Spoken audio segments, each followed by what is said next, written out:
В нашу клинику семейного здоровья обратилась пациентка с жалобами на длительный кашель. Она проходила достаточно много обследований, поэтому лечилась у пульмонолога в течение нескольких лет, но жалобы не исчезали. Тогда при осмотре я ее посмотрела, были назначены ей обследования, фиброгастродуоденоскопия, был выявлена гастроэзофагальная рефлюксная болезнь, были назначены соответствующие препараты.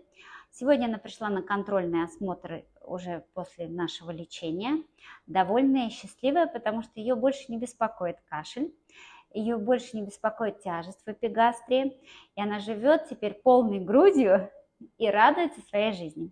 Поэтому не ставьте сами себе диагноз, не лечитесь по интернету, приходите, обследуйтесь, мы вам поможем.